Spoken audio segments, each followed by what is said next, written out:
సందర్భంగా మరొకసారి మీకు నా హృదయపూర్వక కృతజ్ఞతలు తెలియజేసుకుంటూ మీ వద్ద సెలవు తీసుకున్నాను సార్. నమస్తే హెచ్చర్ల. థ్యాంక్ యూ ఎమ్మెల్యే గారు. ఇప్పుడు కొంచెం టైం తక్కువ ఉంది. నెక్స్ట్ స్పీకర్ ఆనరబుల్ ఎంపీ గారు విజయనగరం మాట్లాడిన కోరుతున్నా. ఒక 3 minutes sir please. Thank you. ఈరోజు చాలా ఆనందం. మన గౌరవ ముఖ్యమంత్రి గారు, ముఖ్యమంత్రులు అందరూ వస్తారు, కానీ మన ముఖ్యమంత్రి గారు 4వసారి ముఖ్యమంత్రి అయ్యి మన ప్రాంతానికి చాలాసార్లు వచ్చారు. కానీ ఈసారి స్పెషల్గా వచ్చి మీ అందరితో వారు మమేకమయ్యి, ఎందుకంటే రోజంతా ఇక్కడ ఉండాలనే ఒక ఆలోచనతో వచ్చారు. మీ తరపున మనందరి తరపున వారికి హృదయపూర్వక నమస్కారాలు తెలియజేసుకుంటూ, ఈరోజు మీలో ఒక వ్యక్తిగా మెంబర్ ఆఫ్ పార్లమెంట్కి అవకాశం ఇచ్చి గౌరవించినందుకు వారికి కృతజ్ఞతలు తెలియజేసుకుంటూ, ఒకే ఒక మాట చెప్పాలి. ఎందుకంటే చాలా విలువైన సమయం కనుక వారు హెచ్ఎల్ సమస్యలన్నీ కూడా ఎమ్మెల్యే గారు చెప్పారు కనుక హెచ్ఎల్ సమస్యల కోసం మాట్లాడడానికి అవకాశం లేదు.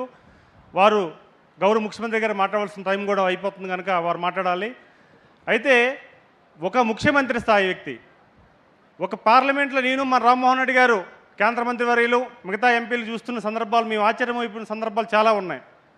మొన్న వారు విదేశాల పర్యటనకి వెళ్ళిన తర్వాత దాదాపు 16 గంటలు ప్రయాణం చేసి ఆ అర్ధరాత్రి 12 గంటలు 12:30 అయింది ఎయిర్పోర్ట్లో మేము కలిసినాం ఎంపీలు అందరం కూడా, రామ్మోహన్ రెడ్డి అందరం కూడా.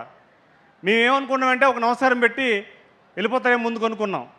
కానీ మా అందరినీ కూర్చుని పెట్టి ఈ రాష్ట్ర ప్రయోజనాలు, ఈ దేశ ప్రయోజనాలు, మనిషి ఎలా ఉండాలి పార్లమెంట్ మెంబర్గా, మీ రాష్ట్ర ప్రయోజనాల కోసం మీరు ఏం చేయాలి అని వారు రెస్ట్ లేకపోయినా సరే మాకు వారు చెప్తుంటే మాకు అనిపించింది, ఇలాంటి వ్యక్తితో, ఇలాంటి మహా వ్యక్తితో ఇలా జర్నీ చేయడం చాలా అదృష్టంగా భావించుకుంటూ, ఎందుకంటే అలాగా ఆ రోజు మరుసటి రోజు కూడా చూసాం.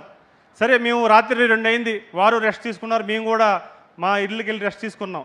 తెల్లవారులేసి ఆయన లేట్ అవుద్దాం అనుకోండి మేము లేట్కి వెళ్ళాం.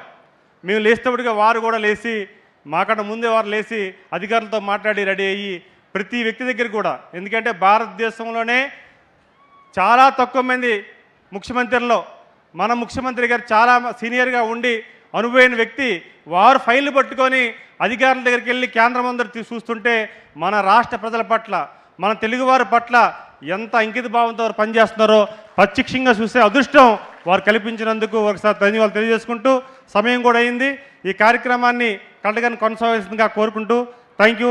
జై హింద్. ధన్యవాదములు. ఇప్పుడు తదుపరి మైన్స్ మినిస్టర్ శ్రీ కొల్లి రవీంద్ర గారికి మాట్లాడించక కోరుతున్నాను.